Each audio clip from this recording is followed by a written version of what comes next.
Erik, after you won Emmys for From the Earth to the Moon and Band of Brothers, you ended up in a position where you began to pitch ideas. Can you tell us about that period of your life? Yeah. So there was a certain point where I kind of had a little bit of a name in terms of being a writer that my agents could get out there to pitch, especially after Band of Brothers. And I signed at a certain point. I transitioned from a small agency to CAA, which is the biggest agency, and I had these pretty aggressive agents in the TV literary department who were like, we can get you out on meetings and you can pitch ideas to networks and try and create your own series. So for several years, that was kind of my main focus. I had a few jobs where I worked on staff on other people's shows, but it was really come up with an idea, email the idea like in a 2 or 3 sentence log line to my agent, and then wait for a response and see if they think it's worth doing anything with. What I really learned was a lot of it, once you have an agent, if you're trying to go pitch ideas, or even if you're just writing on spec, they want to know that it's a worthwhile idea before you're going to pursue it further, or they're going to send it out or send you out with it. So what I really learned a lot about was what makes a viable TV series idea, because I was doing it for a living and I was coming up with all these ideas, and most of them my agents weren't that interested in, and they would shoot down for various reasons. So it was like, I have to first get it past my own representatives, my own employees, so to speak. But I understood why, because their reputation hinges on they're only bothering people with ideas from clients that they actually think really have a chance, right? So it doesn't look good for them if a studio or producer keeps getting phone calls from them saying, you got to read this script or hear this pitch, and it's something they don't like. So I learned, and eventually there would be an idea that they would like, just that little logline version. And then they would set me up on meetings with production companies, pods, producer overall deals that they would represent. The agency would represent all these different production companies that had deals at different studios. And, sometimes I would go out and pitch the same idea to a different producer at every single one of the 5 or 6 studios. And hopefully they would like it. And if somebody liked it, then the next step is you pitch it to the studio that they are affiliated with. And if the studio likes it, then you would pitch it to network. And studios usually like to pitch to their sister networks if they have one, which most of them do these days. So there was a lot of, first we got to go to our home network, and then if they don't buy it, then you can go to the other networks. So, so it's a lot of swings and misses when you're doing that, I think, for most people, where, the ideas you have that your agents like, you may not get a producer that likes, or your producer may like it, but you can't sell it to a network. But if you go the whole distance and the network likes it, then they pay you to write a pilot script. And that's kind of like the whole goal initially, is to get a deal to write a pilot where they're paying you. All you've done is come up with a pitch, and they're going to pay you to write it as you go, which means they have a certain amount of control over it because now they own it, and they're going to give you notes all along the way. But as a writer who's always writing on spec and may or may not sell anything, it's great to actually be paid while you're doing it. So that was kind of my first experience of that, other than working on those miniseries. Did you think it was going to be, or your pitches would be received differently coming off the success of these 2 shows? Did you feel that it would have been easier, or was it actually less difficult than you imagined? No, it was definitely harder than I imagined. When I first started pitching ideas for series, I had no idea what I was doing. And I just came up with these ideas without any real knowledge. I mean, I'd watched TV my whole life. I'd won 2 Emmys for these miniseries on HBO, but those were very different from a normal drama series, right? An ongoing, scripted series that isn't based on history is very different from a miniseries based on history. So what I learned pitching to my agents at CAA, whether it was a full sit down, here's my lengthy idea, or a short log line in an email, was that they didn't like most of the ideas I came up with. And they would tell me, I remember one of my agents said once, they're going to think you don't really understand television if you pitch an idea like this. I was like, what? So it was a big learning curve for me and it really helped me realize for the first time, I may have to come up with a lot of different ideas that I actually spend some time on to get to one that the professionals who represent me are going to like enough to want to send out to the industry. And remind me again, what does PODS stand for? So a pod is a producer overall deal, which just means a production company that has a deal with one of the studios, whether it's for features or TV or both. And so as a writer, when you pitch something to your agents and they like it, usually the first step is they want to then have you pitch it to one of the pods that that agency represents. If you had to put a number on the amount of ideas that you pitched, what would that number be? If it included ideas that I just had like a 2 or 3 sentence log line that I sent to my agents or somebody, dozens and dozens for sure, maybe 100, maybe a little less than that. And those were mostly post-Emmy, or? Yeah. I mean, I wasn't really in a position where anybody was interested in me pitching anything before those 2 miniseries that established me as a writer. So there were no opportunities or interest. But once you're established enough that you've done something people think is good, and if you've won awards, that's helpful, then suddenly it's like, okay, do you have ideas? Or if you've worked on something successfully for many years, like on staff of a series, and you've risen up in the food chain of the series to a higher level over a period of years, that's when the studios and the networks and the agency even start to be more interested in you as somebody who might have your own idea for a show. So I didn't have any interest in me for that until after Band of Brothers. But then I had a lot of interest, and a lot of people were interested in meeting me and so forth. And so I became kind of like a flavor of the month there for a while, where I was being sent out to meet with all these different executives and production companies, sometimes just for general meetings, like, who are you? Nice to meet you. What kind of stuff do you want to do? And then sometimes pitch meetings where I have an official idea that I'm coming in to talk to them about. So most of the ideas I would pitch to my agents would die there, and they wouldn't send me out with them anywhere. But the ones that they liked, then I would end up with a production company, and then sometimes you make relationships with those people, and they want to know what else you have, and you kind of get the ball rolling. But what I learned was it really does start with your representative, whether you have a manager, an agent, or both. If they don't like it, it's probably not going anywhere. So you kind of have to impress them first, and sometimes they're the toughest ones to impress, I felt. When you would go out on the meetings that were just sort of like a meet and greet, did you realize like the impact that those quick meetings would have? Did you realize they were kind of like sizing you up to see, is this someone we can work with, whether his ideas are brilliant or not? Those kind of general meetings, some people jokingly call them free water, because that's the only thing that ever comes of it, is you get a free bottle of water while you're sitting there and having a meeting, because they can seem pointless. They can seem like it's just, hi, how are you? Nice to put a face to the writing sample we read, or the script, the project we saw that you wrote, or whatever.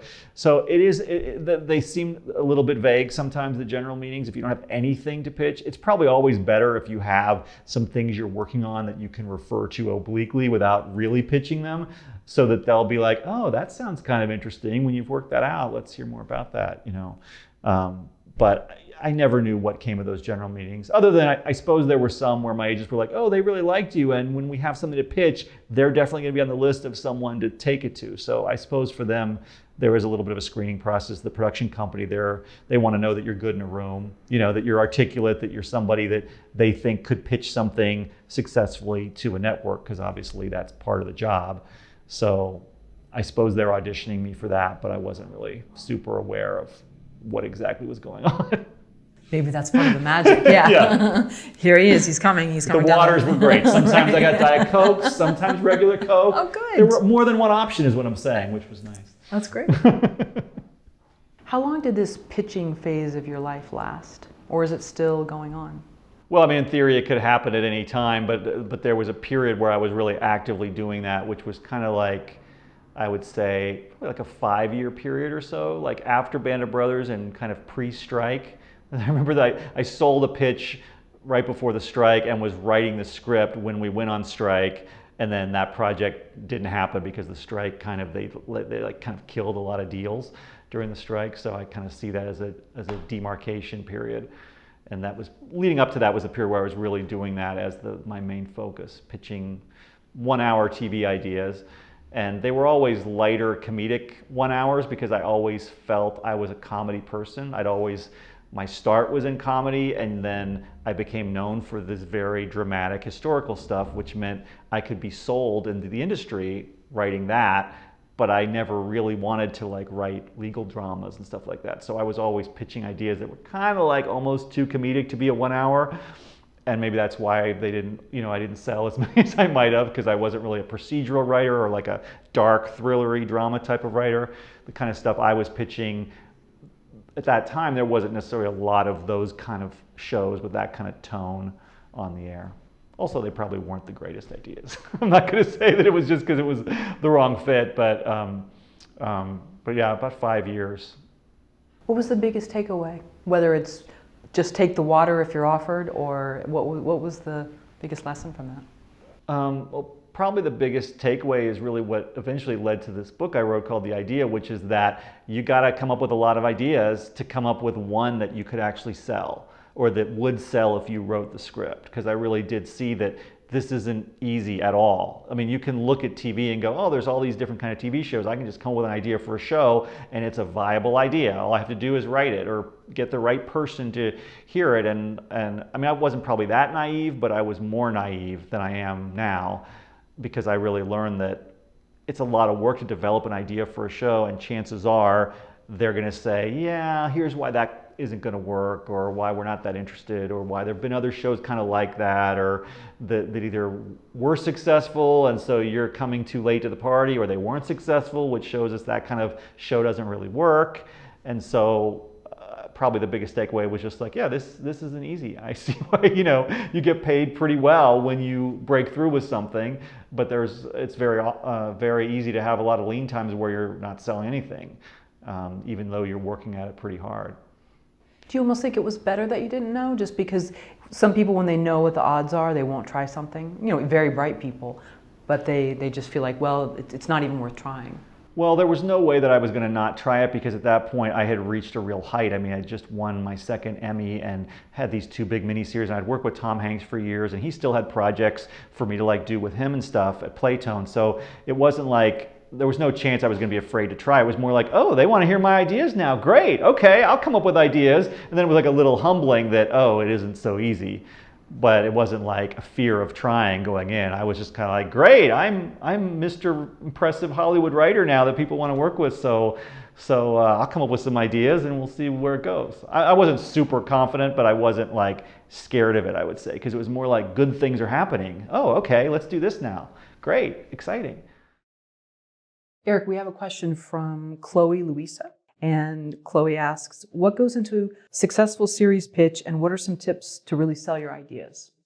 So what I've learned is that a successful series pitch, it focuses on the series, not just the pilot. That's one of the big things, because people tend to come up with an idea for what's going to happen in the pilot episode, and they want to pitch that in great detail, but they may not really understand what a typical episode would look like after the pilot. And so the other thing that writers tend to do is they feel like, oh, I know the long arcs of this show. It's going to start here, and in season 5, it's going to be here. And these are these things that are going to take many, many episodes to play out.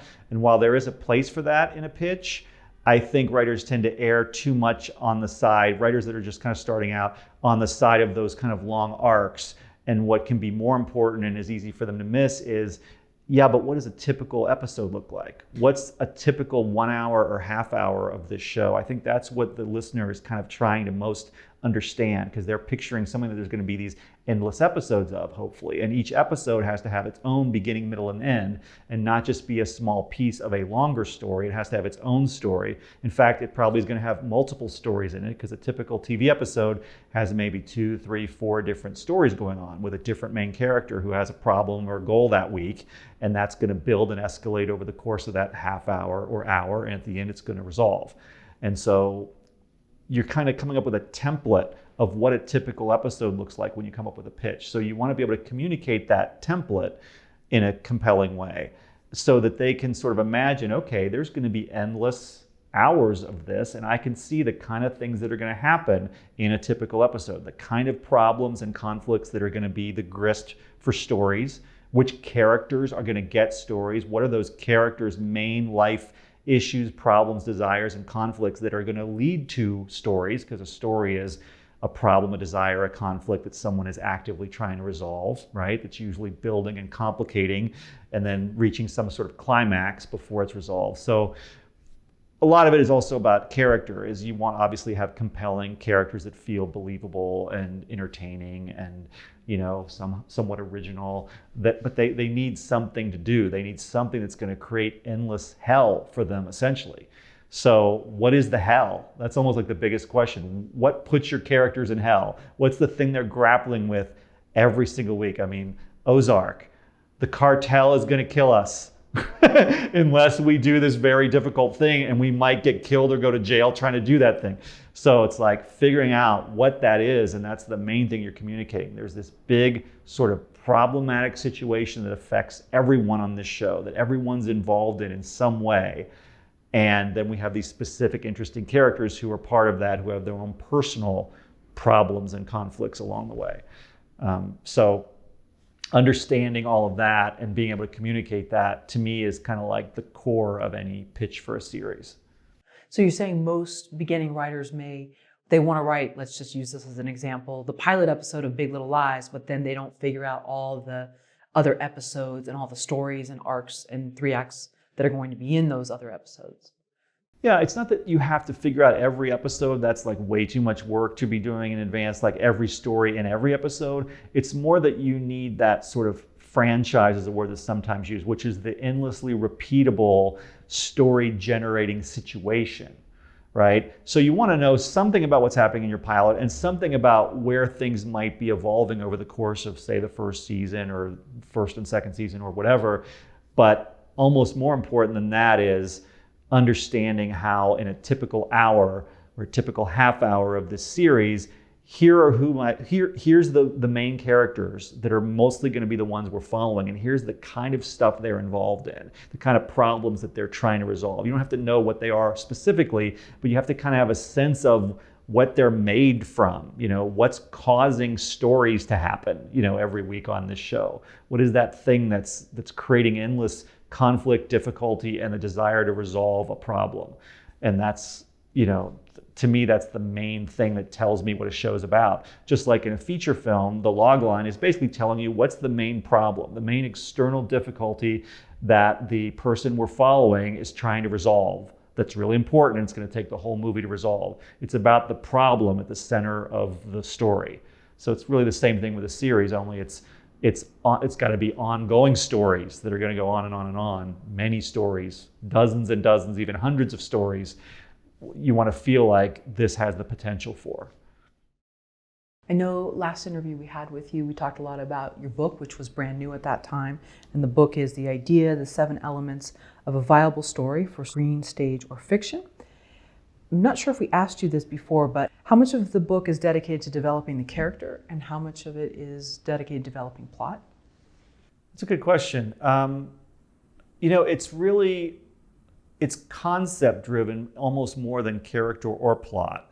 Character or plot is all part of the overall concept, but the book is really about, there's these 7 different elements that you want to make sure your idea possesses. So, and those 7 elements describe the problem at the heart of the story. So the problem has to be punishing and relatable and original and believable and life-altering and entertaining and meaningful. Those are the 7, it's the acronym of problem. So each one of those 7 things has to do with plot and character. You want your characters to be original in some way, you want your plotting to be original in some way, but most importantly, you want your concept to be original in some way, the concept that kind of holds it all together.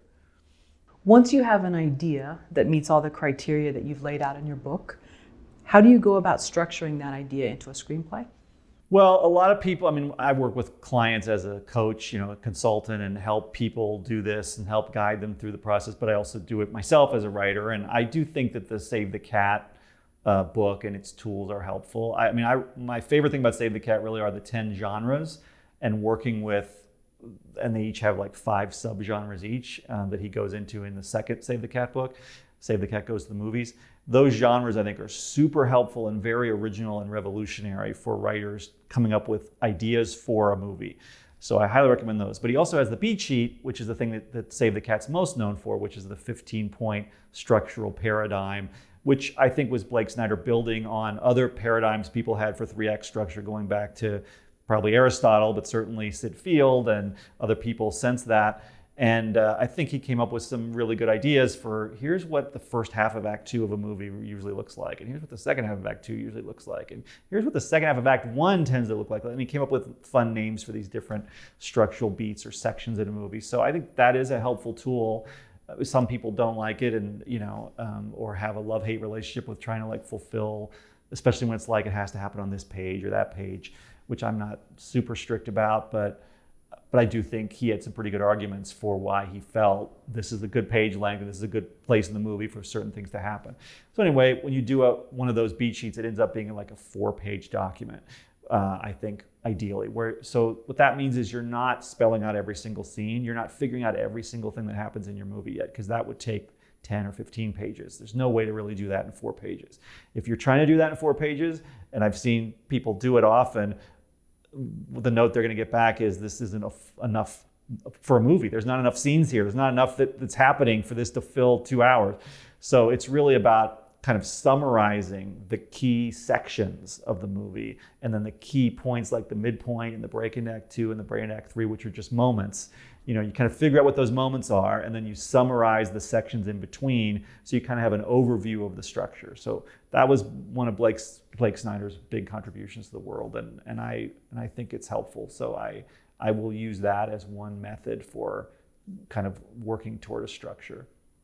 Would you say most of the writers of screenwriting books and teachers, it's basically all the same, but they name things in a different fashion? It's just their style of presenting it? I think there is some truth to that people are a lot of times saying the same things in different books and different paradigms for story and screenwriting. But I also think people do come at it differently and sometimes have different conclusions about some of the precepts that they come up with. I mean, like for instance, the Dramatica theory of story, which I've played with a lot over the years, has a pretty different and specific take on how stories work compared to Save the Cat. And like the hero's journey, the Christopher Vogler book, that is, my understanding is that's a certain kind of story he's talking about, which is a hero's journey type story, which not every story is a hero's journey type story. But if you're writing that book really goes into kind of what the structural points tend to be in those kind of stories. But yeah, I do think to a large extent people are speaking about the same things. Like most people agree that like the end of Act 2 of a movie, about 3/4 of the way through, there's usually a major defeat, crisis, all is lost moment, and then there's one last kind of chance in the third act to solve whatever the main kind of problem of that story was. And they might call it different things, but they kind of are talking about the same thing. Did you read any of the William Goldman books? Like Which Lie Did I Tell? Or I did. I read Adventures in the Screen Trade. I think I also read Which Lie Did I Tell? But those are more about my life as a screenwriter as opposed to here's how to do it. I don't think he was trying to teach so much as talk about what life can be like doing it professionally. what was your takeaway from what he talked about in terms of what life could be like? I know he's a very straight shooter. I guess I think I read Adventures in the Screen Trade before I was really working in the industry, as I recall. And, it was probably a foundational book at the time for understanding what it's like in Hollywood as a writer. I remember him saying things like, it basically takes me 6 months, and in 6 months I'll have a screenplay. It'll be a real screenplay. It may not be the screenplay you want. It may not be a screenplay that will get made into a hit movie, but it will be a real, I can create this product in 6 months. I remember that staying with me. And of course, the thing people often quote is the nobody knows anything line, which I think is sometimes misunderstood a little bit, because I don't think he was saying nobody knows anything about what tends to work in story or in movies. I think what he was saying is no one can say for sure what movie is going to be successful at the box office, which to me are two somewhat different things. And so, I think there are people that know some things about story structure and character and writing and what tends to work better than what tends to not work as well.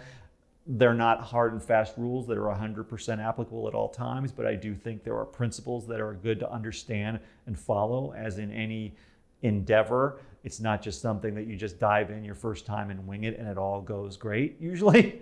However, it's true that nobody can say for sure this idea, this script, this movie is going to definitely sell or not sell, be a hit or not be a hit. And that is something that he talked about a lot, that it's not an exact science.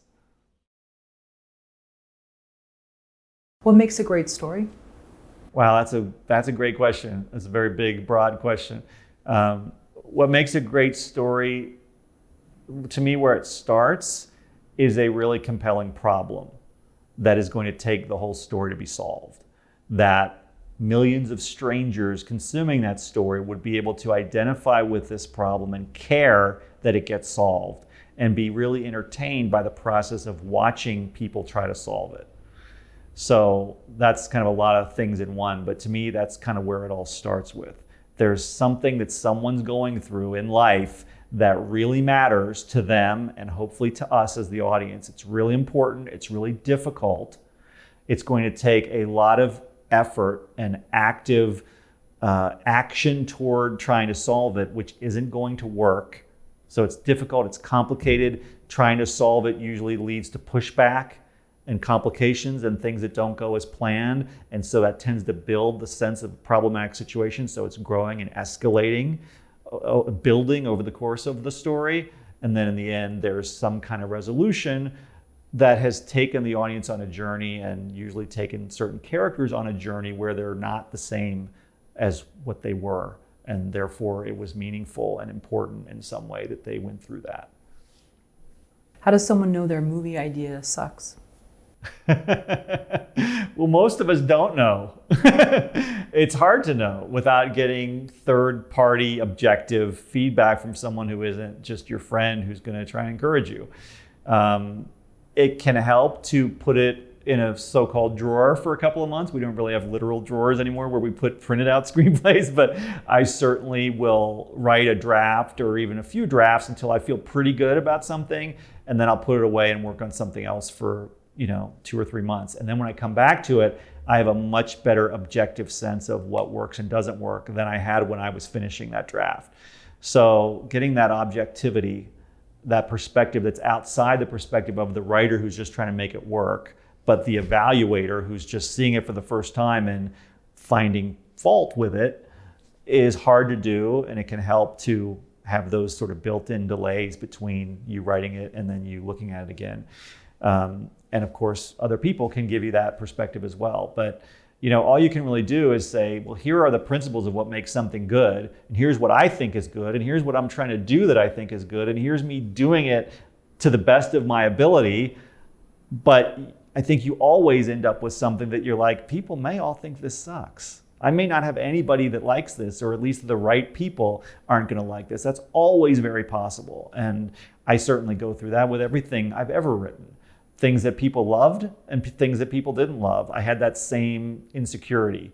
And I remember feeling encouraged when I read, I think it was John Steinbeck, like some journal entry, like before Grapes of Wrath, where he was so insecure about what he was writing. It's not going to live up to the success he had on some other thing.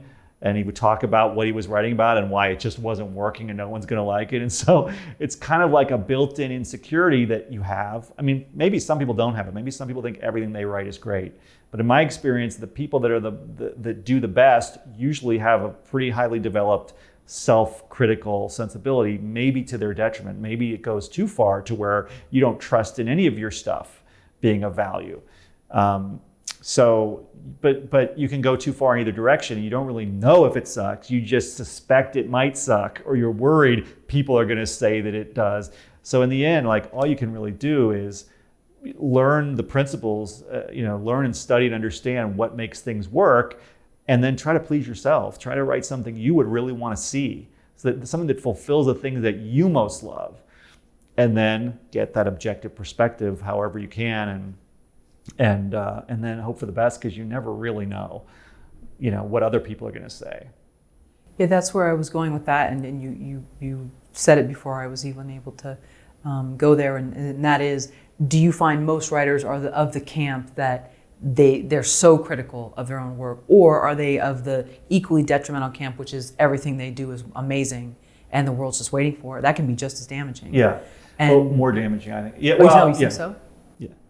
Yeah, I think most writers who've been doing it for a while tend to be more in the camp of, wow, this is hard, and I like what I'm writing sort of for a while, but I'm nervous that people aren't going to like it, and I may be very self-critical. I think when you're first starting out and you write your first couple of things and no one's bashed your head in yet with negative feedback, you tend to be more naive and be more like, oh, this is fun and this is good what I've written. Hey, everybody, look at what I wrote. And then when you get actual, like, aggressively negative, professional level objective feedback, it's like, I remember the first time I got that, I was still living in Ohio where I grew up, and I'd written like one screenplay in college. I was a film production major, and I wrote my second one, and I knew somebody who was a major Hollywood producer, and they were willing to send my script to that producer. And after many months, the script got sent back to me with coverage that producer's reader had written, like a 2-page coverage where they tore my script apart so violently about how just terrible it was that it was really shocking and obviously demoralizing for a while. And that was my first taste of, you can write something that you think is really good, and when you send to the people that really, quote, matter, that could help move it forward, they're not going to give you any of the benefit of the doubt that your friends are going to give you. They're really looking at it like a business. Is this product a worthy product that I'm going to put money and time behind or not? And if they don't think so, they're going to be, or if they have to tell their boss whether it is or not, they're going to be pretty clear and about why it isn't. And most of the time, they think it isn't. And most of the time, most scripts aren't something that this big producer, so to speak, would actually be able to do something with. That's just the reality of the world. So once you've been beaten down a little bit by having that happen a few times, I think you tend to be more self-critical, and it, obviously, it can go too far to where you're then too down on yourself or too unsure or not confident enough in what you're doing. And also, too, you could come off some hit, and there's people waiting in the wings, critics, well-established critics, that are just looking for blood in the water. That's a real, unfortunate part of the industry. There are people just waiting for the next hit of somebody to have an opinion, and then they're able to promote their piece based on, their dislike of something that the public loves, and having to face the ramifications of that. We know many careers that have probably been halted for a little while off of that. Yeah, what could also happen is, if you've been told you're the greatest for long enough, you can feel that it's really easy to write something that will be successful. Maybe you're already very successful in some other related part of filmmaking, and now you're writing, and then and no one is telling you no, and so you can having too much encouragement. It's like a double-edged thing. It's like, encouragement's helpful because most of us really thrive on and need some, but at the same time, if all you get is encouragement that's not really honest encouragement, it can obviously make you unaware of some of the flaws of what you're doing, or keep you from being as critical or have as much objective perspective on your work as it might need. The golden child syndrome. Yeah. I don't know if that's a real designation, but that would be equally viable. And we've known a lot of people whose downfall has been from that as well. Yeah. So is there a happy medium? Do you think that just takes time? So wherever the pendulum has swung and you fall under that after you've kind of been beaten down a little bit, that's where the real magic happens, as after you kind of take a real stock of yourself and your work? Or do some people never self-correct? Some people just go into a hole? To me, it's more like with so many things, it's like a daily challenge. It's a daily challenge to have the right mindset and the right attitude toward what you're doing. It's not a thing that you arrive at suddenly, a perfect place where you're emotionally healthy and you know how to view your work in the most sort of, critical enough, but not too critical kind of way. I think it's more just like every day there's a tendency to hate what you wrote that day, or to think what you wrote that day is genius, right? And so it's just a constant practice of being kind of almost zen about it. Not let the highs get too high or the lows get too low. Not be too down yourself or too in love with everything you've ever done either, but just be kind of like, it's like a practice, like a spiritual practice. I'm practicing at writing. I'm writing every day, and a big part of writing is practicing the consciousness that works the best to be writing and producing stuff that you feel decent about. And that consciousness is kind of like letting go of opinions and even your own opinion to some extent at a certain point, and letting go of ego and just be trying to like invite and allow ideas and explore ideas in a kind of a playful way, knowing that there will be time later for the critical mind to come in and hash through all of it. But that critical mind can really strangle the creative process when what you need most of the time is more ideas, not more criticism. So, but for me, that's a daily challenge to not get too critical, or or not get too overly confident to the point of not putting something through the rigors of the creative process of rewriting and so forth, but to just be like present in the creative idea state, and then critical. I need to be critical, but not too critical. I don't feel like I'll ever get to a place where I've got that all so handled and I'm just great at that. It's like I have to work at it daily. What is meaningful conflict, and why do so many screenwriters get this wrong? So meaningful conflict, I mean, conflict to me is synonymous with problem. So I remember early in my screenwriting endeavors, I had people sometimes say, your script doesn't have enough conflict. And I was like, I don't understand what that means. Like, I thought conflict just meant people fighting and arguing, or beating up on each other. But then I came to understand that conflict and problem mean the same thing. So in any story, the audience is most interested and engaged when there's some kind of problem that someone is actively trying to resolve. That's pretty much like scene writing 101, story 101. You always want to be focused on that. And whenever there isn't a problem to be solved, or whenever no one's trying to solve it, even if it exists, audience engagement, emotional engagement tends to sag a little bit. So meaningful conflict would just mean conflict that is really related to the overall goal of the story. Every story kind of begins with something that makes us go, oh, here's what needs to be solved. Here's the outcome that's being pursued that hopefully I'm emotionally invested. I want to see them reach that outcome. So meaningful conflict would be conflict in scenes then which have to do with that outcome and how is it going, trying to get to that outcome. Because you could have conflict that doesn't really relate to the larger story goal that wouldn't be so meaningful. It would just be conflict for the sake of conflict. So ideally it's conflict that matters to the story. And you might also have like a B story, like there's a conflicted relationship with somebody who's the ally or the love interest or something. And so you might have meaningful conflict that's advancing the B story. It doesn't always have to be about whatever that kind of A story goal is. But to me, the most important thing is you do need constant conflict, which means constant problems. And it should be meaningful to whatever we're all there to try to see work out. What about when people put too much conflict right away? I mean, I'm thinking of, let's say, I know I was really dating myself with the movie Staying Alive. It was great to see. It's such a great film, I just have to go. When John Travolta's character is sort of strutting down the street and he bumps into Sylvester Stallone's character, and it kind of shows like, okay, this is New York City and it's very like tight and you're up against all these people and it's a little bit contentious, but it works because it kind of shows that. But then sometimes I've seen films where there's like an argument that doesn't belong in there. That's right away. How do you balance?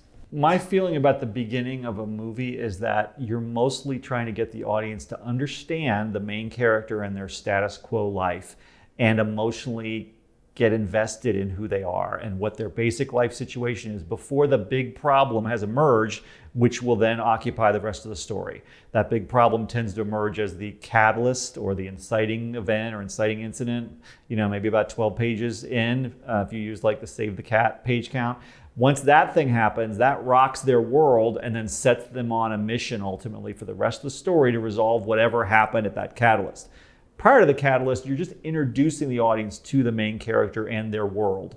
And you're hopefully getting them understanding enough about that character that they can start to feel they know them and they know their situation. Writers often have issues with this, where they don't really do that very well. They don't stay with the main character and take the time to kind of illustrate what their current life is and make them emotionally accessible to the audience, make us have a reason to want to follow them. That term, save the cat, the idea if they save a cat in the first 10 pages, we'll care about them, is kind of a half joking, but the idea that we get invested in the character for some reason that the audience is led to by the writer.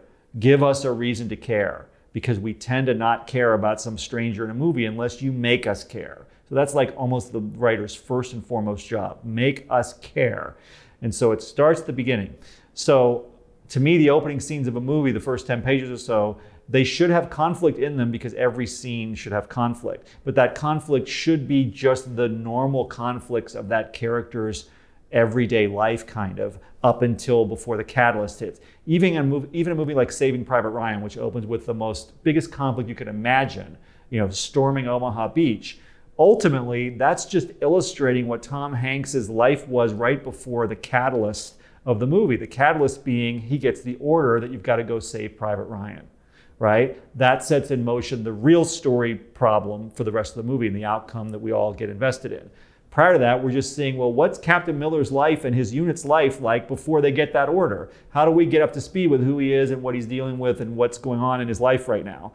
He's got a very special version of that, but that's kind of the same thing for every movie. So you can have conflict, you should have conflict, but sometimes people want to open with something really big where they're already launching the story on page one. In other words, like the catalyst event is happening at the very beginning before we have any idea who is who or what the world of the story is. And I think that tends to be a mistake because the audience needs some time to get up to speed and invested first.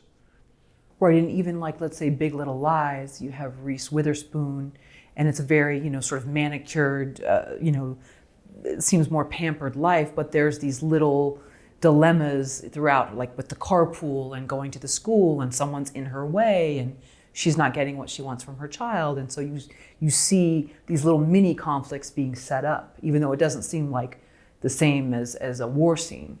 Yeah, conflicts, but not the one big conflict that's going to drive the rest of the story from that point forward. And in a series like that, you're also doing that times 4 different characters, I think, where each one of those characters gets some of those scenes in the beginning that makes us go, okay, here's this person, here's their life situation, here's the basic conflicts for them, here's their basic personality, their basic desires, and what's in the way of those desires. Nothing huge has happened to rock their world and start the story, but I get who they are. I get who Nicole Kidman is, I get who Shailene Woodley is, etc.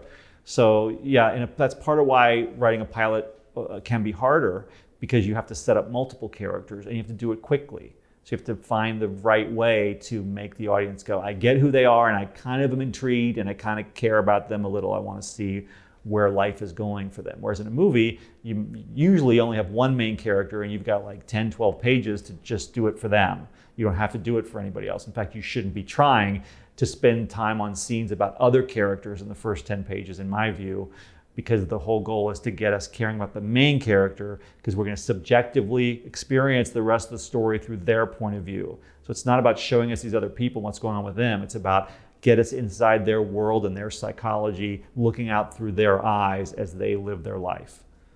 Right, and so with Staying Alive, going back to it, John Travolta checks in. Any messages? And he's in this sort of like, I don't know, weekly motel or whatever in New York City where he's a struggling actor, dancer. And of course the guy's like, no. So it just shows, again, this guy's, okay, another week, humble and sort of broke.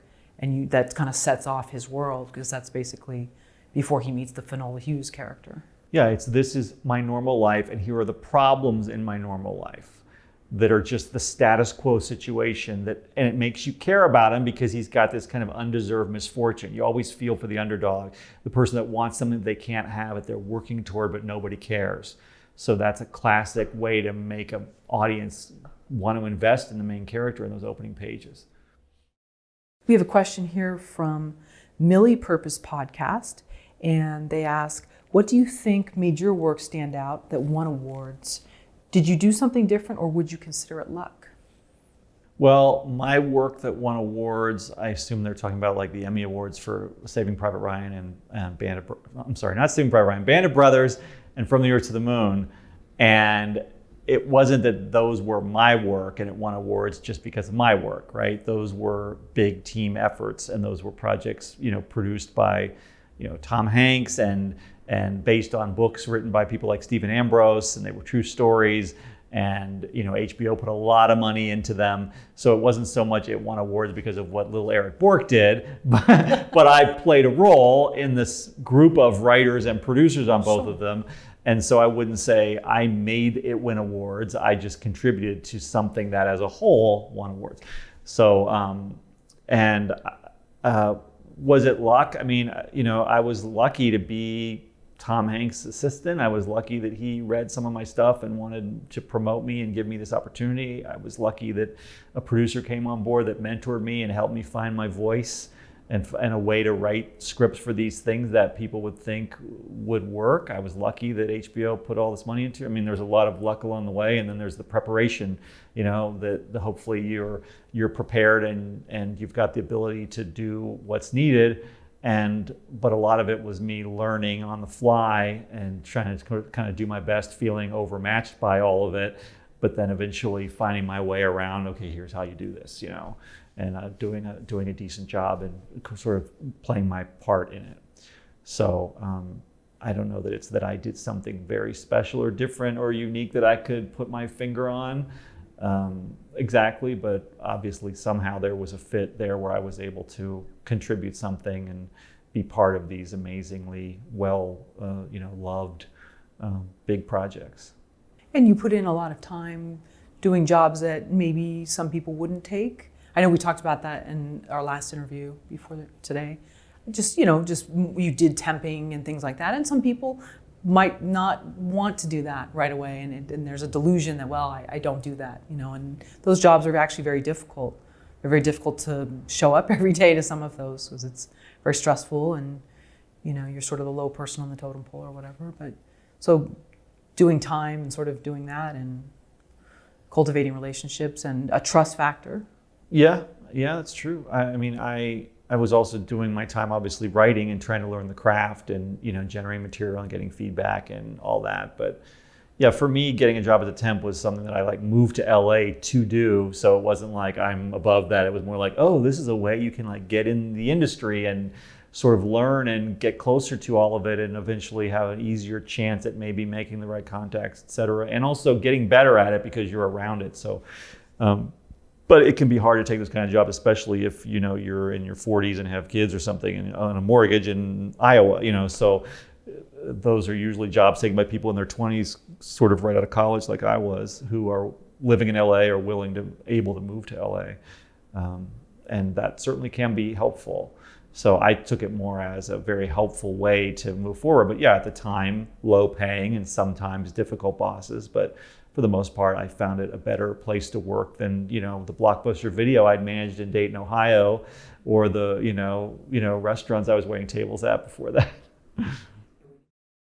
I'm hoping we can talk about the Quentin Tarantino film, Once Upon a Time in Hollywood. I know you just wrote a blog post. It's flyingwrestler.com? Yes. Yes. Okay, great. And spoiler alert for anyone tuning in. From the problem perspective, what are some of the biggest problems is it really characters? I mean, is there really one protagonist in the film? I should ask first, probably. Well, my take on it, on Once a Time in Hollywood, is that it's set up like there are three stories, three characters that we're following, right? The three stars of the movie. And I didn't really feel that Margot Robbie had a story per se because she didn't really have a problem. So there was not really a problem for her to try to address. It was more just we're meeting her and we're seeing what she's like and we're seeing her being kind of a giddy, young actress watching a movie that she's in and how she's excited. So we establish her as a sympathetic character. So it's not like she really has a story per se. She's just a presence in the movie who gets some of her own scenes, which is somewhat unusual, but she doesn't take up a huge chunk of the movie. Then you have two other characters who each have a problem in their lives. I would say, Leonardo DiCaprio's character feels like his acting career is sort of, on the wane, and Brad Pitt is, not really working as a stuntman anymore and doesn't kind of have the life he really wants either. So they're both set up in a way that they have kind of a problem in their life, a generalized problem like you normally have at the beginning of a movie. What they don't really have is the more traditional kind of catalyst that rocks their world. Like one big event happens where it's like, now I've got a particular goal or a particular mission I'm on to try to solve this big problem that's going to take the whole movie to solve. It doesn't really work in that traditional way because I would say Leo's problem he's not trying to solve it. He's more just kind of stuck in it. And he gets this job acting on a TV show and he's not necessarily that excited about it. He's not using that to try to like fix something in his acting career. He's just doing it because he's got this gig to do. Same thing with Brad Pitt. He's kind of hanging out and doing what his current job is and living his current life. So to me, it's a more non-traditional kind of day in the life, slice of life type of movie in a way, where we spend, I think it's like 2 full days in their lives and then another day that happens months later at the end, where we're not seeing characters actively trying to fix some life problem that's urgent. It's more that they kind of have, well, for Brad and Leo, they kind of have problems, but they're not out there, how do I fix my problem, so to speak. Then the end of the movie gives us an interesting, unexpected kind of sense of resolution that happens, but it kind of happens where we feel like Leo's life is going to take a positive turn maybe because of everything that happened. But it kind of comes more through the back door. It's not the usual, he's trying to do something and it's building to a climax. It's more that he's just kind of like living his life, and it's told in a way that some people are describing as meandering, so that the pace is not the normal Hollywood movie pace. So the movie's really stayed with me, and there's a lot that I like about it, and I find myself like reading about it and so forth. So it was more just I wanted to point out what I think are at the heart of what some people aren't loving about it, which is a sense of maybe a slow pace or a sense of what's this movie really about. It doesn't have the normal kind of story. And I wasn't prepared for the length or for that pace when I went in based on the trailers and so forth. So I was kind of like, oh, this is really not the normal kind of storytelling that we're used to. And it's not really a story in the normal way. It's more like 3 characters with a certain life situation, and we're just living life with them for a couple of days. What if the protagonist was actually Hollywood and the industry, and the reason that there's no particular one problem is that it shows the different levels of problems and the contrast? So you have Brad Pitt's character who seems pretty satisfied with his life, even though by most people's definition it would not be success. Whereas Leonardo DiCaprio, is it Rick Dalton? His would actually be, I mean, he's in his pool like rehearsing lines for a film. So but that's kind of how this town, like you see a lot of people that seem like they're very unsatisfied, but they actually have achieved so much. So that's really the problem, is just sort of the viewpoint of the industry. Maybe I'm getting too metaphysical. Well, I mean, movies work on a number of different levels, and I think that it does do that. It's exploring life in Hollywood during a certain period of time, life in Los Angeles during a changing time in our society, and it does it in ways that I think are really interesting.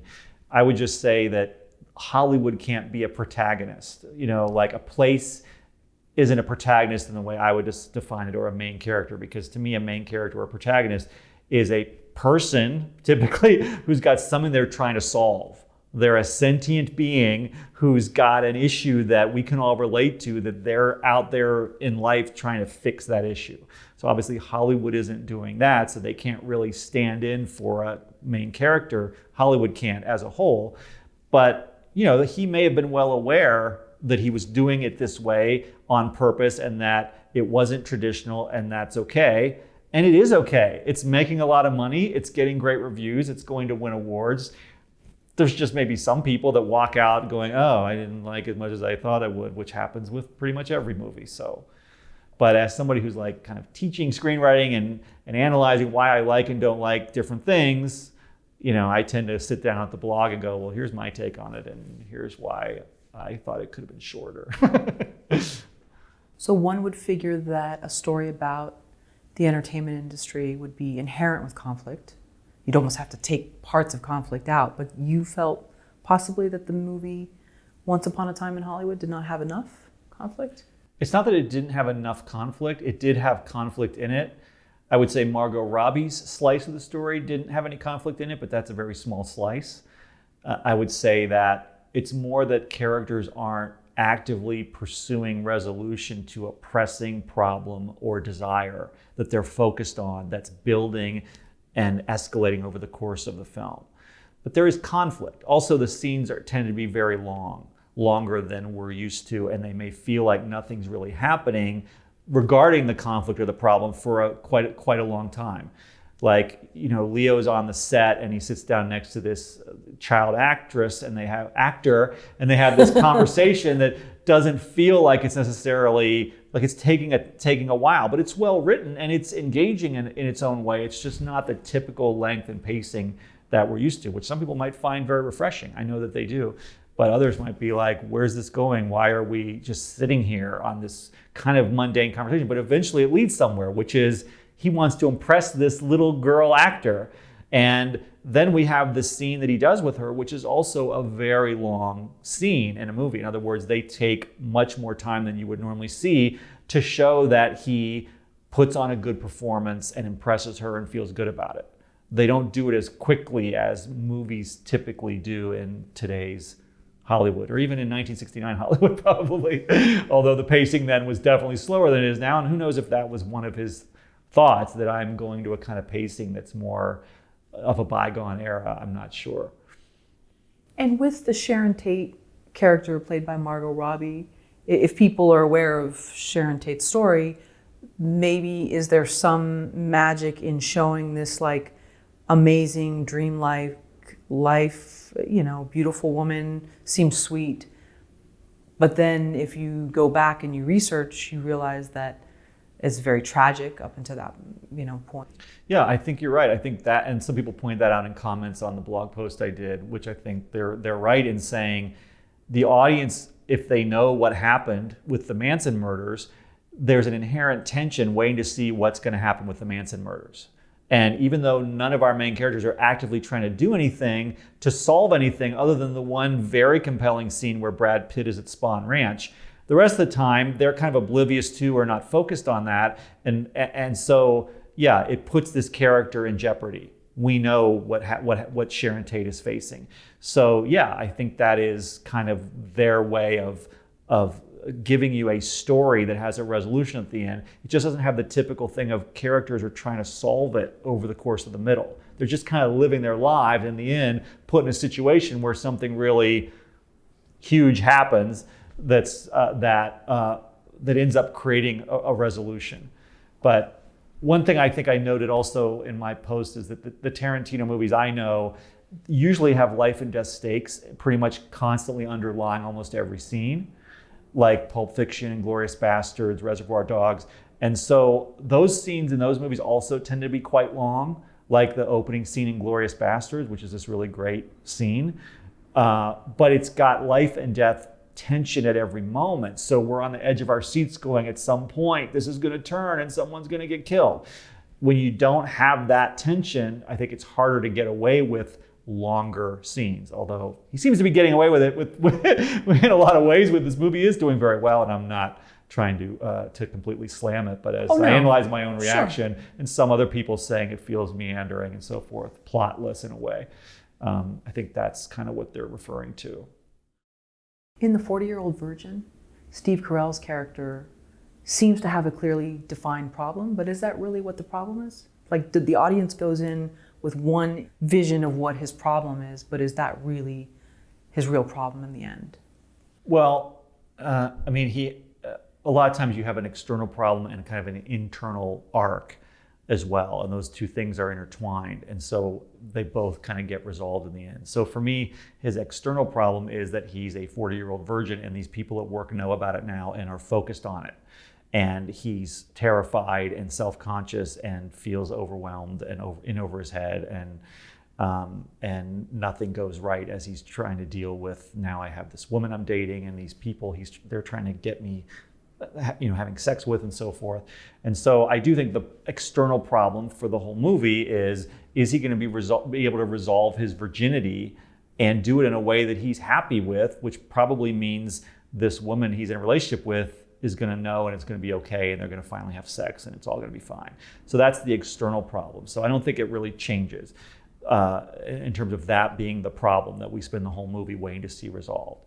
Internally, he's got his own arc about his own self-image and his own idea of who he is and his own willingness to grow and change as an adult man, which is intertwined with that. And so he's got all the action figures in their boxes, and he doesn't drive, he rides a bicycle, and there's all these things that are kind of like childlike about him as well.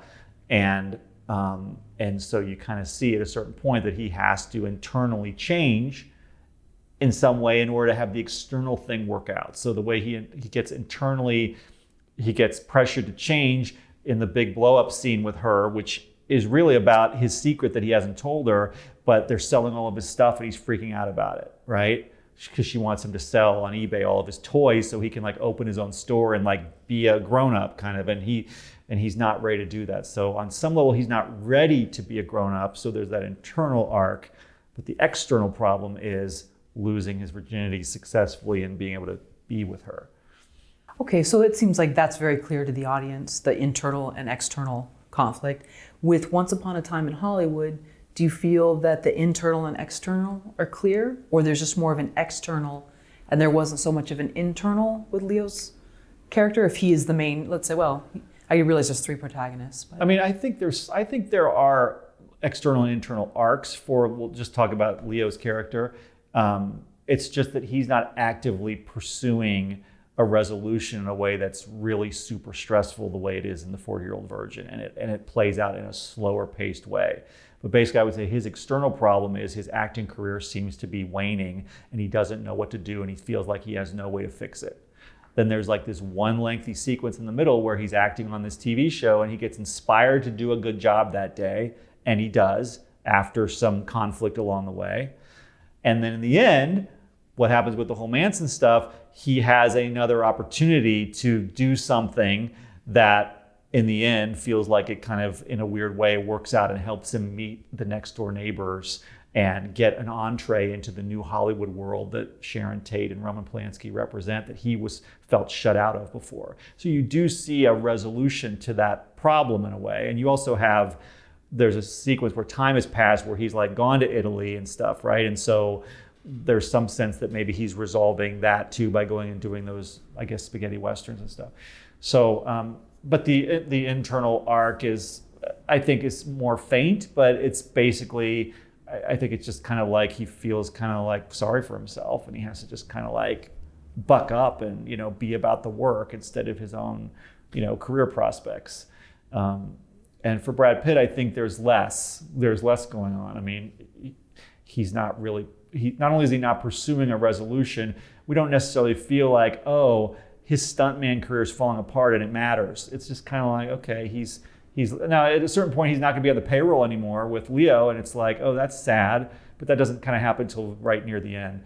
So I think it's more a sense of, like you said, he's kind of happy living his life, it seems like, even though he doesn't have a lot. So unlike Leo, he's not even bothered by his problems. So why would the audience? We're not really bothered. We're just kind of like enjoying watching the guy. And I think there's some great scenes, like the one where he goes to Spahn Ranch, I think is a really compelling sequence. But there's not that sort of overall problem that we're really urgently addressing, and he's actively kind of chasing throughout the movie. But maybe is that character's problem, the fact that, Cliff Booth's problem, is that he is too content with this like mediocrity and being in this trailer, and he's got this adorable dog, and they're kind of like, he's eating with these TV dinners or whatever, his macaroni and cheese, and it's almost like he's not okay. It's because he's not shaken up by that, like how he's too complacent? I don't think we see him as too complacent. I think we just see him as a guy that's kind of fine with his life. And I don't think we're saying, oh, you need to fix your life. You need to change and find some new path toward being a stuntman or whatever, nor do I think he really finds one in the end. I mean, he also has this climactic sequence on that fateful day in August, and maybe his life will be somewhat different after that. I can't remember if there's a sense that he's going to keep working for Leo after all, or, but I don't think there's really a sense of a problem. It's like he tries to get hired on that one job and they're not going to hire him. And then we have the flashback to when he made those people mad, which is why they don't want him to work. But it's a very light problem. It's the kind of problem you would normally see in the first few pages of a script, which is, oh, he's a stuntman, but he's not really working as a stuntman. And he wishes he was. And then usually there'd be some big catalyst of, oh, this big thing happens, and now he's going to spend the rest of the movie trying to solve this big thing. We don't really have that big thing until the very end. He has a big thing, but he solved that so kind of easily that I don't think there's a ton of tension and concern about it, because he's clearly just Mr. Super Badass. So, it's fun to watch in a way. It's certainly riveting, but it's not a character who's like growing and changing and solving some inner or outer problem in his life, I didn't think. Whereas with the 40-year-old version, Steve Carell, there is this arc. Yeah, he's solving a very important problem that's plaguing his life at the end of that movie. He's completely changed at the end. He's a grown-up now. What is a scriptment? So a scriptment is kind of a word for something that's somewhere between a script and a treatment, that some writers like to use, that I kind of recommended in a blog at one point that people consider, which is a document where traditionally an outline or a treatment, which are sometimes used to mean the same thing, is a scene-by-scene description of everything that happens in a script. It doesn't have dialogue yet. It doesn't have the actual interior movie studio office's day. So-and-so is sitting behind their desk. It doesn't have all that. It's just saying, in this scene, the hero talks to the studio chief and they fight about his salary on the movie or whatever. So you're describing the basic content, basic conflict of a scene in a treatment or an outline. Whereas a script, obviously, you're scripting it all out. So the idea of a scriptment is an in-between document that's sort of longer than a treatment or outline, but shorter than a script, where you go a bit further to figure out the details of what happens in the scene. Maybe you even have some snippets of dialogue. But what I've found is when I have an outline where, in this scene, these two people have this conflict about whatever, and I feel like that works in the outline. And then I go to sit down and write that scene in the script. What I'm usually faced with is, I don't know nearly enough yet to write that scene. I don't know enough about what should or could happen in that scene. I have a lot more work to do to kind of figure out how this all plays out in that scene. And so that work that happens in between becomes, once I've done that work, I've sort of like, I'm expanding my outline into something that, more like you would call like a scriptment, because there's that extra step of work required to be able to write the scene. So then don't do the scriptment after you've written the script. Because I can see some people doing it in the reverse after their first draft. Yeah, there's no point in doing a scriptment after you've written the script. Its only purpose is to expand your treatment or outline with more depth and specificity, so it's easier to write the scenes in the actual script once you start doing that, because a typical outline is a little too bereft of those details and specificity for you to be able to easily write the scene. There's this interim process of needing to kind of know more and figure out more before the scene's just going to easily flow, in my experience. So then you wouldn't use it as a measure to see if, let's suppose you go through your first draft and say, this isn't working. I need to do sort of a more macro view of it, but I don't want to totally change everything around. Wouldn't that be another way where you could do more of a macro view of it? Well, yes, that is important. When something isn't working in the script, a lot of times it's a bigger problem that you can't just be solved by changing stuff in the script. So you have to take a step back to a prior stage, like a scriptment or an outline or whatever, to sort of figure out what's not working story-wise, because you can't see it in the scenes that are written in the script. Maybe you just kind of sense it. This happens constantly, and you have to go, well, what's really not working here? Do I need to rethink this movie? Do I have to re-outline the second act? Do I have to come up with some new, different scenes because it's not working how I thought it would? And so then you go back to outline, scriptment, whatever, and then eventually come back to the script once you figure out the new changes that you decided that you needed.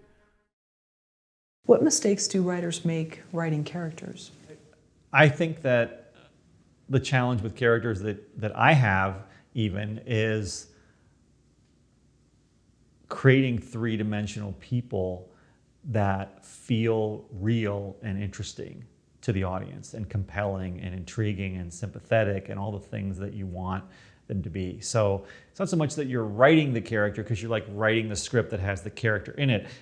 Prior to writing the script, you're like figuring out who the character is and what you're going to present about that character to the audience. And I think it's kind of harder than it looks to come up with a character that feels real, that feels like they're really coming from real life somehow, and is really interesting, and that audiences will care enough about them and want to follow them because they're going to relate to them on some level. So it's like figuring out what are the key aspects of that character that define them for this movie or this TV series. What are the problems that they're mainly dealing with? What are their internal issues, their main internal issue, and their main external problem? And then trying to write it in such a way that they're not just a tool of the story or the concept, but that they actually feel like, you know, the audience gets drawn into the reality of their life that feels super real somehow, the way that the character is drawn. It's not easy to do that, but that's the best characters. You feel like this is a real flesh and blood human being, and it has to do with, they're not just a stereotype. They have elements, they might start with one aspect that could be a cliche or a stereotype or a trope or a one-dimensional feature, but then they have something else going on that maybe is surprising and very different. I read an article online recently, I think it was on Script Reader Pro's website, where they talked about lengthy character bios aren't really that helpful. It's better to think of your characters in terms of one main quality that most people would define them as, and then one surprising kind of twist that you wouldn't expect. So they used the example of American Beauty, and they talked about like this one character, Wes Bentley's character, is a wise beyond his years character. Like that's his main quality, Sure. but he's also a drug dealer, which is like a weird thing that you maybe wouldn't expect. And each of the like main characters in that movie, they defined in that way. The, you know, Mina Subari's character is this like flirty, you know, teen, but in reality she's an insecure virgin. And so like there's these surprising things that just this quality with this opposite or different quality, but finding that first quality even is important, because it's easy to just kind of be vague about who these people are. You want to think in terms of, if a stranger, which is what your audience is, were to look at this character in their life, what would be the one-word description they'd have of the type of person that is? Not what they look like, but the type of person that they are. What's the main quality that comes through? And sort of figuring out what that quality is and then finding a way to subvert it to make them more dimensional seems like a good thing. It's something I've been playing with lately. And even, let's say, Good Will Hunting. I mean, the fact that Matt Damon is supposedly this janitor that can just solve this unbelievable math equation just seems like, oh, that's never going to work. But then when you watch him against all these other characters, he seems like a real guy. Like, I mean, like that person exists to me. You see what I'm saying? Like, well, but he's also a good example of these two opposing qualities. One quality being that he's this kind of sort of like working class, tough guy, janitor street kid who's got a chip on his shoulder, who happens to be a brilliant genius. Like two things you wouldn't think go together. what's your process for approaching dialogue? You know, it's kind of instinctual, I think. Once I know what's happening in the scene, and I know where it's going, like where the characters enter the scene, it's all about whose scene is it, what are they trying to achieve in that scene, what's in the way, and sort of what are they doing to try to get through whatever's in the way. That's pretty much the template for pretty much every scene. So then it's like, okay, part of that is going to be dialogue. Part of that is going to be what they say. And what they say should be the things that they would believably say, given who they are and what their unique voice and way of speaking is in that situation, given what's going on and what they want. So you want to avoid the mistake that people often make with expositional dialogue, where people just speak information that the audience needs to know, but they really wouldn't say in that moment. You want them to be saying the things that they would really say. When I'm doing it, it's kind of instinctual, and I'm just sort of quickly writing what I have people say, and then maybe go back and revise it. But what's probably in the back of my mind is it needs to be what they would naturally say, given who they are and what they want. And people also don't always just express everything that they want, right? The best dialogue has subtext, which means the audience can pick up that they're thinking and feeling something that they're not saying, but what they're saying is what they think is the right thing to say to try to like get whatever it is that they want, or the only thing that they're sort of able to say for whatever reason, given who they are and what's going on. But it's helpful if there's this sense of subtext of, we know what the inner life is underneath that they're not saying. But what they are saying is hopefully feels real for that character, and hopefully is entertaining in keeping with whatever the genre is. I mean, if it's a comedy, obviously your dialogue is going to often be trying to be funny as well. Yeah, it's not so much of figuring it out as it is just instinctually moving through it with those kind of things in the back of my mind. And then, of course, tons of revising, going back and rewriting and revising, you know, compressing, you know, cutting, editing the dialogue over time. Are there certain scenes that stand out that are great for subtext? So a great study in that? Well, I mean, Robert McKee in his book Story analyzed the scene in Casablanca with Humphrey Bogart and Ingrid Bergman, where he gives you on the page all the dialogue in the scene, and then he explains to you what the subtext is. So that's like the thing that stayed with me the most from that book. It was a really helpful thing. There's that scene in Annie Hall, the famous scene where Alvy is at Annie's apartment and he's looking around at like the photos on the wall and he's saying stuff, but then in subtitles they tell you the subtext, which is like, you're a really attractive girl, but what he's saying is, that's an interesting use of negative space. And her subtext is, I hope he's not a jerk like the others, but what she's saying is, oh really, you think so? So I mean, it's a comedic, you know, thing, but it's kind of showing you what subtext is. You think Humphrey Bogart was sort of the master at subtext? Because so much of his stuff is like sarcasm and sort of, but there is like, without saying much, there's a look, there's a jab in a lot of things.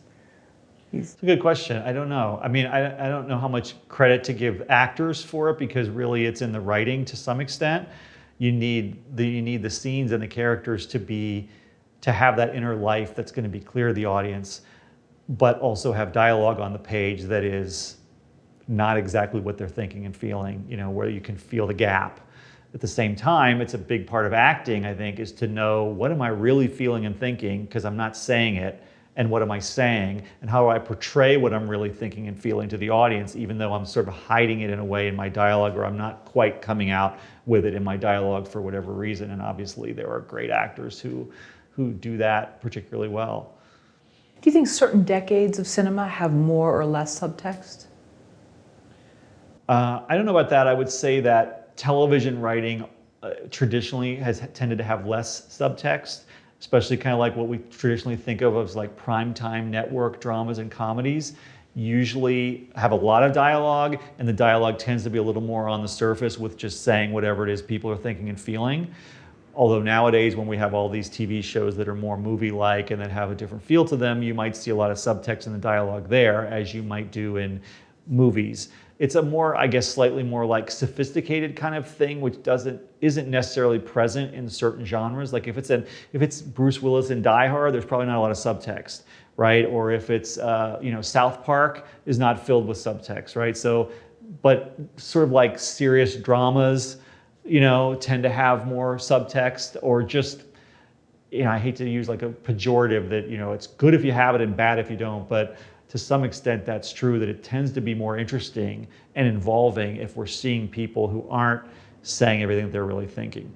I mean, Fleabag, I don't know if you've seen Fleabag on Amazon, is a series that I recently watched both seasons of, and it has this great device where the main character turns to the camera and like kind of tells us sometimes her subtext.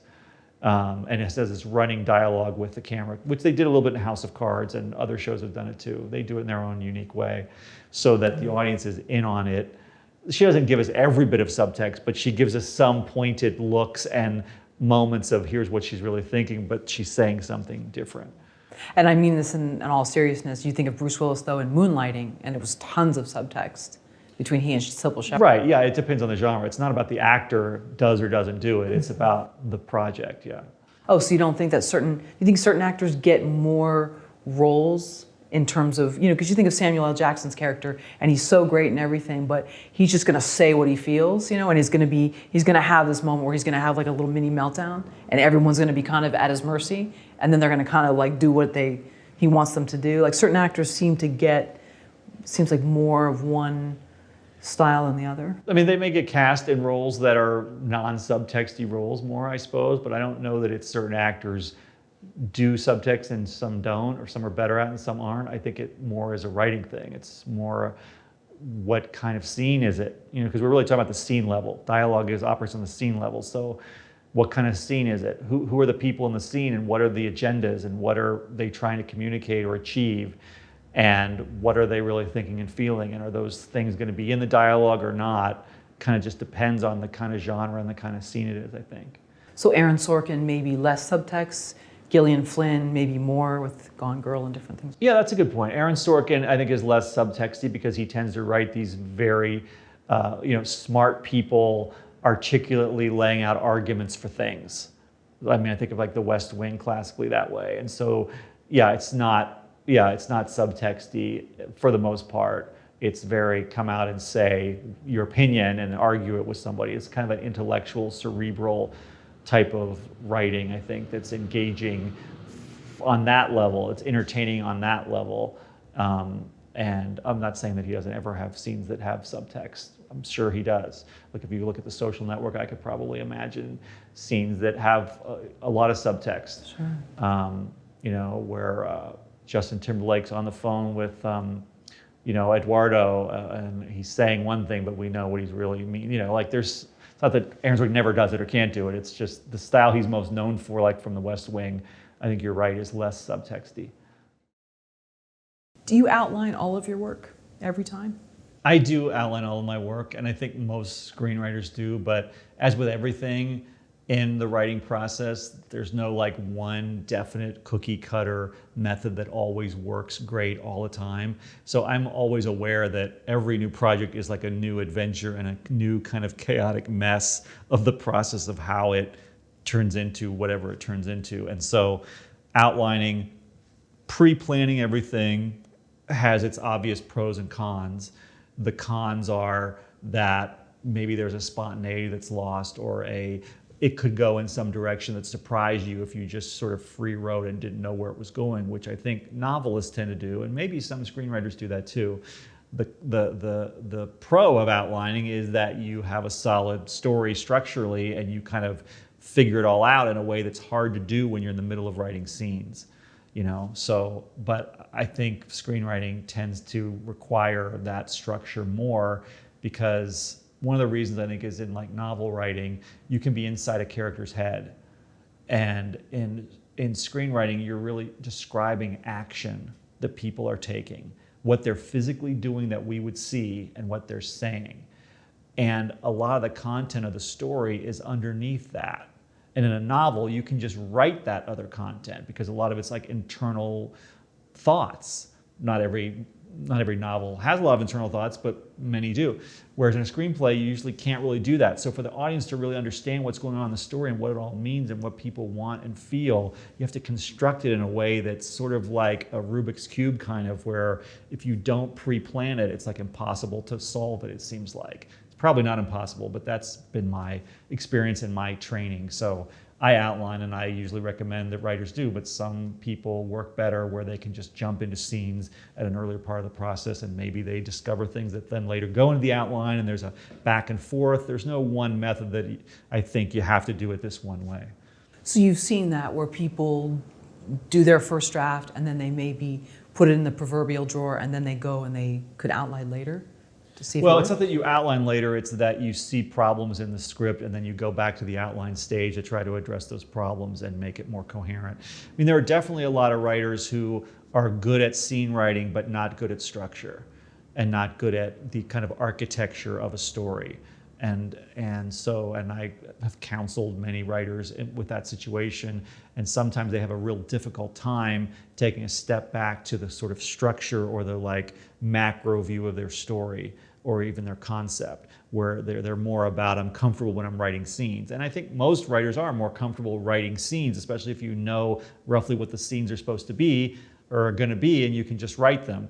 It can be harder to go, well, let me analyze the story from a larger perspective, but screenwriters seem to need to be able to do that, and that usually involves some sort of outlining and pre-planning that you actually write down before you jump into the actual script document. Did you outline for your book? I did outline for my book, yes.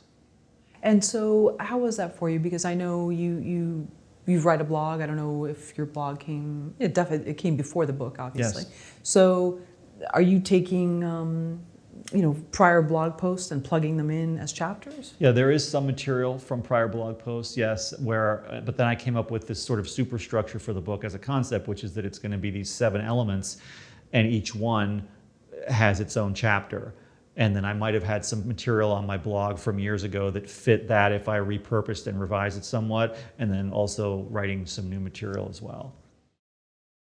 Does every screenwriter need an agent or a manager?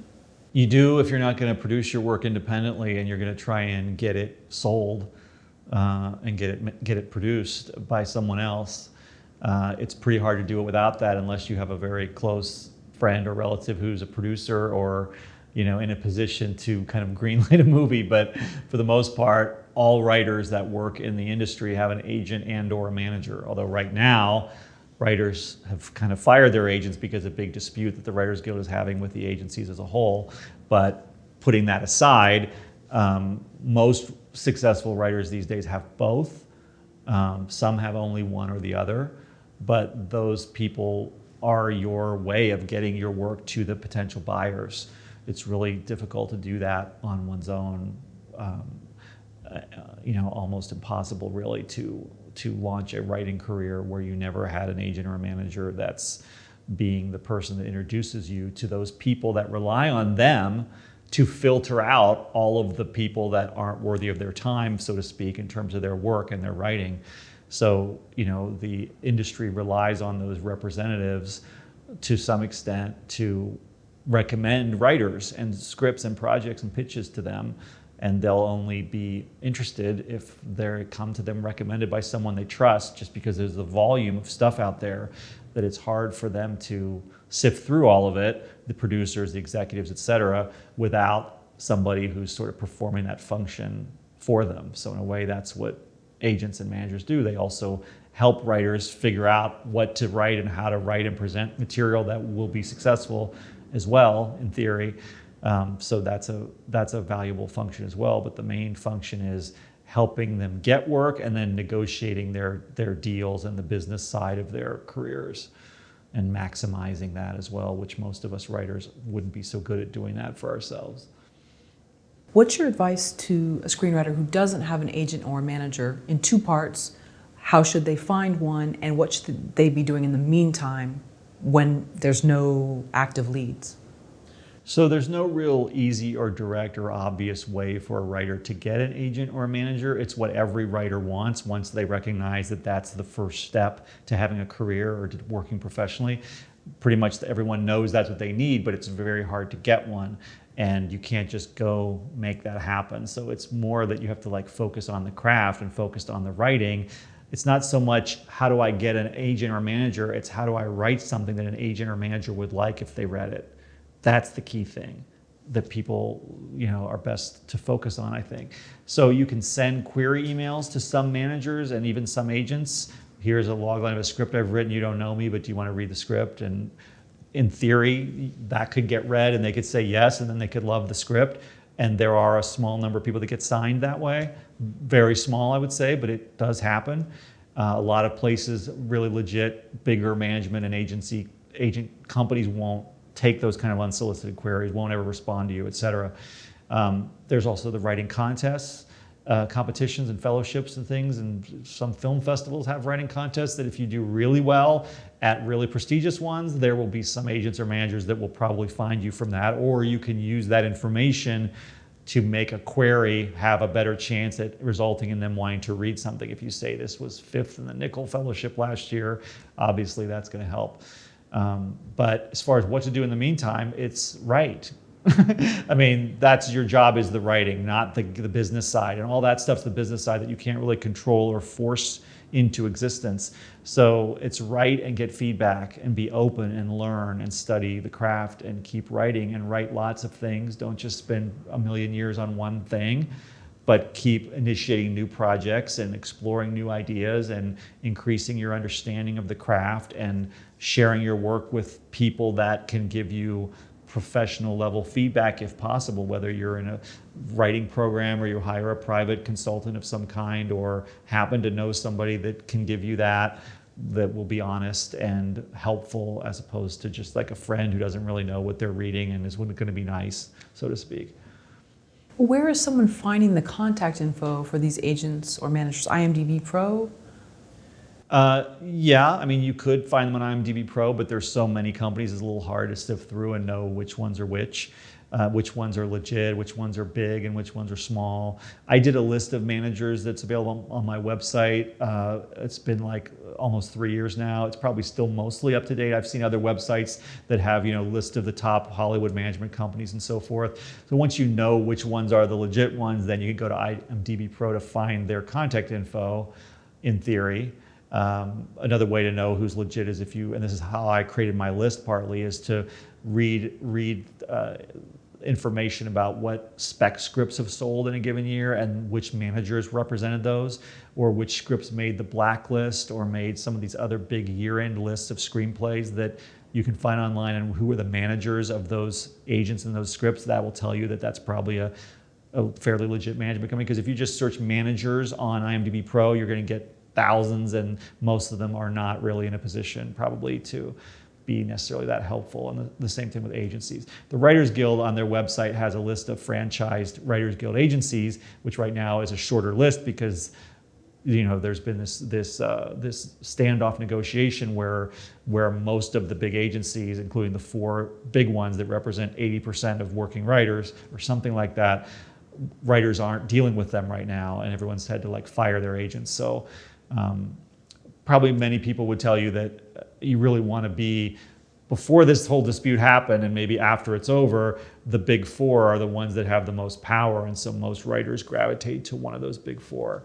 But there are a lot of other smaller ones as well, some of which are very legit and many of which are probably not really going to be able to do much for you necessarily. So part of it is knowing which ones are the legit ones, and then how do I contact them? Can I contact them? But the bigger point is realizing that you probably can't do that much to force your way into having a manager or an agent. It will sort of happen over time if and when your work gets to the point where it's being loved by the kind of people that read for the agencies and the management companies. There's also these coverage services online, like SpecScout.com is a pretty good one, where these professional readers read and evaluate scripts, and if one does really well, the Blacklist has a thing like this too. It goes up on their website, and in theory managers and agents can see it. But again, the step is writing something that the big contest and these kind of services and professionals would love first. That's the really hard part that most writers never get to. The getting a manager or an agent once you've done that is easy. It's just really hard to get yourself to that place. So that's kind of the lesser of evils. That's the least of the writer's problem. The real problem is getting your work out there and getting it good enough so that you have more than just one option. Yeah, the real challenge is getting it good enough. Good is obviously a subjective thing, but good enough in the eyes of those kind of people. That's why I say write something that those people would love if they read it, meaning managers or agents. That's the hard part, not the getting it to them once you've done it. Because if you've written something that those people would love, it's probably winning contests and doing well on coverage services, and you probably already have friends that are agents or friends of, it's because it's rare that people get to that level, and when they do, they're probably already on the inside, or it's sort of like the next logical step, as opposed to this reaching for this star thing that you can't even fathom how to get there. It's rare that a writer would have material that they would love if you could get it to them, but they have no idea, and it just seems impossible. It's usually you would have learned and educated yourself by osmosis even about all of that while writing, if your material was at the point where those people would like it if they read it, which is why most of them will say, don't try to find us, we'll find you, essentially. Why is screenwriting so hard? Well, is it hard? I guess I'll get philosophical about it. Do you mean why is it hard to succeed professionally at it? Or why is it hard to actually write a screenplay? It's not hard to write one. It's hard to write one that you could be paid for, or that someone would spend millions of dollars to make a movie from. And that's like, in a way, it's kind of like saying, why is creating a multi-million-dollar business so hard? Well, it's just obvious why it's hard. It's like it's rare. It takes something special, both in the person and the idea and the how you execute it and all that. Like there's a lot that goes into it. It's kind of like that, because that's kind of what you're doing when you create a screenplay or a pilot. You're creating a business plan for like a multi-million-dollar business, essentially, that someone's got to put millions of dollars into. So when you think of it that way, it's like, of course that's hard, because whatever endeavor you were doing that you were trying to achieve that result with would be hard, or I should say it would be rare that you're successful, or it would take a lot of work or a lot of time or a lot of education or a lot of expertise or a lot of coaching or a lot of failed attempts before you get to the one that works and all that kind of stuff, right? So to me, it's like the same thing with screenwriting. But you could view it like, I'm learning how to play the piano, and I hopefully enjoy the process of learning and enjoy the process of playing what I can play right now. I don't expect to be playing this at Carnegie Hall, but I am enjoying what I'm doing, and people are hearing it and saying, oh, that was really good. But I'm also aware that when I read Aaron Sorkin's script or J.J. Abrams or whatever, oh, I can't do what they're doing, but I want to. So how did they do it? And what is different from what they're doing from what I'm doing? And it becomes, or just like I listen to a great pianist, I can't do that. Well, how do they do? It's a learning, growing process where if you're successful, you can be famous and rich and have an incredible life or whatever. But like anything like that, there's going to be very few people that, get to the Olympics out of all the people doing gymnastics or whatever. So whether, it's just a hard, rare, competitive sort of tournament type profession on a professional level. But hopefully you enjoy the process and you get something from doing it, so it becomes just a calling and a daily practice and an interest, as opposed to this thing that's so hard. Because when you're focused on how hard it is, then it kind of strangles the creative process and the joy from it. Not that I don't do that on a regular basis, because writers tend to do that, but it's helpful to think I don't have to. Is that how you see it, as a daily practice? I like that. Yeah, I set aside time daily for writing, and I try to keep that appointment. And I'm also open to ideas flowing at other parts of the day or the week when I wasn't sitting down to write. But yeah, it's a practice, because it's like, it's rare that you have a day where, oh my God, this was the greatest day of writing ever. And then the next day you still feel it was great. And 6 months later, that material or whatever you did that day was so significant. You're really just doing a tiny little bit. You're putting one brick on an enormous wall every day. And some of those bricks are going to be taken down and replaced with different bricks later, maybe all of them. And so you kind of just have to be like, I'm just doing what's in front of me to do today. This is today's task. And I know at least that I can do this, or I know how to start on doing this, and I'm just going to do this, and that's it. Or I make it a little further, and it's just every day you're doing that day's work. So just as, let's say, meditation is a daily practice, somebody's showing up to meditate, if they have an altar at home or whatever it is, for an hour, they're taking time, they're making this sort of sacred space for themselves. Do you consider writing in the similar vein? Yeah, and those two things go together. I meditate as well, and meditating right before a writing session is not a bad idea, because definitely it helps to not have your kind of surface mind going kind of crazy, and meditation can help calm that, and writing goes better when that is calmed. So, but yeah, I do see it as kind of similar to that in a way. When should a writer quit their full-time job? Only when writing has become one that can replace that full-time job, basically, I would say, which, is, you kind of know it when that happens, I think. I mean, obviously, if you have a full-time job because you need that amount of income and you can't get it if you quit because writing isn't bringing it, then I probably wouldn't be quitting. I mean, I think most people tend to get it. I don't see people quitting their jobs even when they have a professional nibble at writing, because you can have a nibble that doesn't turn into anything. Even you get an agent, even you get a job, even if you get a job on writing staff of a hit show, that could be over in 6 months and you may not get another one. So, I mean, you're going to suspend your full-time day job while you're on that hit show, because you probably have to go to work every day on the show at the offices, with the rest of the writers. But I would say it's great if you have other ways to earn a living that you like and that have growth potential, and no reason to let those go. But there may come a time where you have to stop because I'm writing on a movie and they need me, full time for the next 6 months, and they're paying me $500,000 or whatever. That'd be a good problem to have. What about the notion that people think that I just need 6 months, I'm going to take this time off and this is going to go great, I'm going to get up every day and I have this regimen and this practice and I'm going to crank these pages out. Do you think that really works, or do you think that it's just this romantic version of writing? I don't know if it works. I've never really done that. It maybe works sometimes for some people. I'm more a believer that you carve out time in your regular life every day, or like 5 days a week. So if that means getting up early for an hour, I mean, Ron Bass used to be a lawyer and he would wake up, the story was at 3 a.m. and write for 4 hours and then go be an entertainment lawyer all day, back before he was a famous screenwriter. But even, an hour at night, an hour at lunch, whatever, half hour, every Saturday and Sunday for 2 hours each. And then, although even that I think is not as good as 5 days a week. But the idea of I'm going to go take this time off, and then when that time is over, I don't have time to write anymore, I don't think tends to work as well. That's not to say you can't take a retreat for a week or a month, or I think John August does that. He goes to a hotel in Las Vegas to pump out a first draft in 3 weeks or whatever, like a change of scenery or getting away from the normal daily responsibilities can work, but I think it works best combined with you also have a daily writing practice and you're moving it forward every day in some way as well. Do you think the notion of wanting to take this long stretch of time out actually is damaging because you lose touch with the day-to-day? Because when you're not working or you're like on vacation, your mind is not really in the reality of the day-to-day. Your troubles are different. You're you know what I'm saying? Because you're not stressing being on someone else's time schedule, which you really are when you have a job. You're at the mercy of their schedule, pretty much. So do you think you lose touch with writing?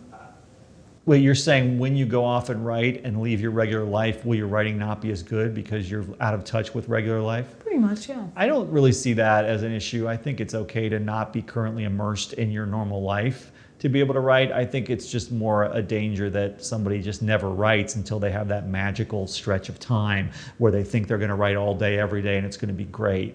I think most writers who are professionals tend to more have a block of time they do it kind of every day that may be a shorter block, but they're always kind of doing it and moving it forward.